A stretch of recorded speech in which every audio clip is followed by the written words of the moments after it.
Let's go ahead and take a look at the solutions to exam one. So you had the first situation here, and you can see the first question was asking about the population of all. What's the population? In this case, we're interested in learning around all citizens of the United Kingdom, right? The population, this is the prime minister. So they're going to be using Twitter, right, to find out what all people think about him. The sample is the 100 tweets or the 100 people, right, who tweeted from the UK citizens. The parameter now again is a value that's not there. We want to know what all people think, right? What percentage have a favorable opinion. We want to know that. We don't know what it is because we can never ask everyone, and that's important. So there's no value there. It's just that is the parameter. It's that idea. It's a hypothetical, right, value. If we could ask everyone, what would it be? We use the sample to help us. The statistic, which is 13%, right? The values from the 100. And so that's the first part. Is this representative, that question? This is not representative because many of you said one of them is just social media. Not everyone has a Twitter. Not everyone's online. So it wouldn't be representative of the population, all citizens, right? It's just really people on Twitter. What do they think of him? And those who choose to respond. Now, many of you wrote amazing, your own scenarios. The key, though, is whatever the scenario was, that you correctly identify that population, the sample, the parameter, statistic from that. I provided one example for you here, right? I want to know the average age of all Math 219 students, so that is the population.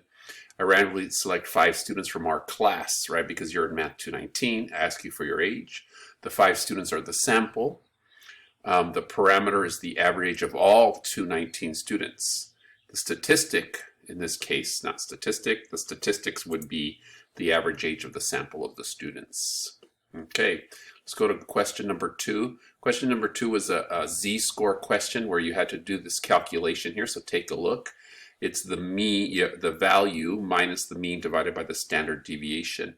Remember, the z-score tells us how far from average, right, a value is, whether it's below or above. Negative means it's below average. Positive means it's above average.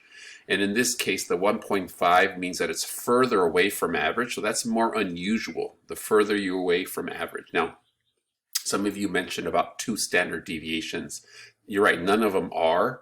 And so technically, neither of them would be considered statistically unusual. But we're considered, the question was, what is more unusual? The one that's further away from average would be more unusual. Let's go ahead and take a look at question number 3. Question number 3 asks you which of these variables are quantitative, and that would just be your age and the number of children that you have are the quantitative variables. These other ones are categorical, and we're interested in knowing if the programs were effective in reducing unemployment. So in this case, the most appropriate explanatory variable would be, did they attend the training? And the response would be their current job status. Are they employed or not right now? And so remember, watch your language here. It's not a job or not working, or the training is not the variables, whether they attended the training or not. You're asked then to identify here why this is not a good example of a cause and effect. Well, it's not an experiment, that's for sure. It's an observational study. Not an observational study, study. There was no random assignment. No one is assigned to the training and then not to the training, right? It was voluntary, so you got to keep that in mind. And so there are other lurking variables. Again, you guys came up with other ones. It could be a lot of things, the people's age, the skill set, the educational level, or just to name a few. In terms of what could also determine whether they're employed or not, their race maybe, right, their gender, who knows, right? There's other potential variables that we did not control for. And so you have that. And then question 4, you had some data. There it is. You had the histogram data. This is symmetric. This is skewed right. Different tip amounts. You can see potentially this one gets a larger variety, maybe? No, let's see. Oh yeah, from 0 to 20. This looks a little bit more condensed. This is more spread out. More values seem to be closer together here. in the lower end, and that it could be accounted for where they work, right? One works in a restaurant, I think, and the other one works in the bar, or I forget how we worded the question, right? Oh, they're both at the same restaurant. Well, yeah, one's at the bar, one's in the dining section. So they may produce different. And so your first question was, oh, the relative frequency. The first bar for means 44% of the tips were between $0 and $3. Where was that one? Right here. Or whatever, this $2.50, whatever you came up with is an estimate for that. But understanding what does that bar mean, not just the relative frequency.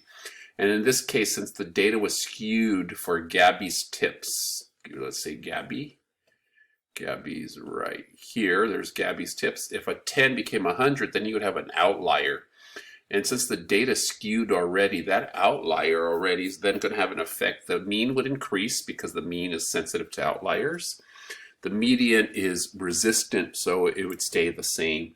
The standard deviation goes with the mean, so that would increase also. And the range increases, because remember, that's the max minus the min value. And so now 10 became 100, for sure the range would increase. We talked about the shape of those.